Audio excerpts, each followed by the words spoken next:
एक अत्यंत महत्त्वाची बातमी समोर येते अंबरनाथमधून। अंबरनाथच्या बँक ऑफ महाराष्ट्रमध्ये अमराठी ब्रांच मॅनेजरने मराठी बोलण्यास नकार देत उलट उत्तरे दिल्याने संतापलेल्या मनसे पदाधिकाऱ्यांनी गोंधळ घातलाय। यावेळी मराठीत बोलता येत नसेल तर तुमच्या राज्यामध्ये निघून जाण्याचा इशारा या ब्रांच मॅनेजरने दिलेला आहे। या ब्रांच मॅनेजरला देण्यात आलाय। तर रिझर्व्ह बँकेच्या नवीन गाईडलाईन्स प्रमाणे बँकेचे व्यवहार मराठीत करण्याच्या सूचना देण्यात आल्या होत्या। त्याचप्रमाणे बँकेचे व्यवहार मराठीत न झाल्यास मनसे स्टाईलने आंदोलन करण्याचा देखील इशारा देण्यात आला। या क्षणाची महत्त्वाची बातमी आपण पाहतोय। मराठी अमराठी वाद हा दिवसेंदिवस पेटत चाललाय आणि नुकतंच राज ठाकरे यांनी त्यांच्या भाषणातून देखील मराठी ही गरजेचीच आहे आणि मराठी वापरावीच लागेल, बोलावीच लागेल असा सज्जड दम महाराष्ट्रामध्ये काम करायला येणाऱ्या परप्रांतीयांना भरला होता।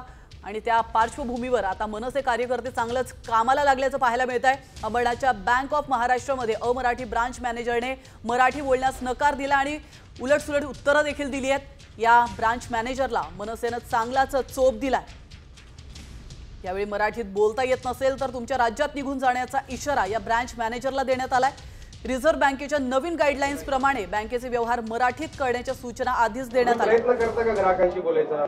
तुम्ही काय बोलता ग्राहकांशी? काय बोलू? मी तुमचा ग्राहक आहे।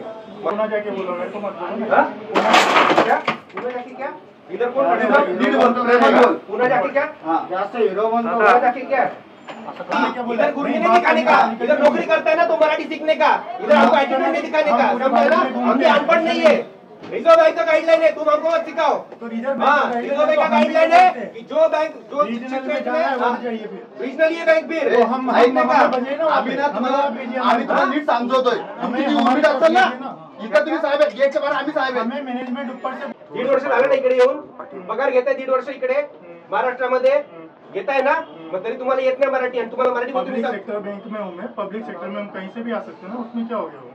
पण ज्या स्टेट मध्ये जातो तिथलं से शिकायला पाहिजे की नाही? लँग्वेज तमिळनाडू जाएंगे तो तेलुगु सीखने में भी टाइम लगेगा ना हर चीज को। कितना टाइम लगेगा? किती वेळ लागणार? तुम्ही जसं बोलतात ना तुम्हाला शिकायचं नाहीये, शिकायचं नाहीये। हां तुमची जो पणा आहे ना महाराष्ट्रामध्ये मराठीत बोललं पाहिजे।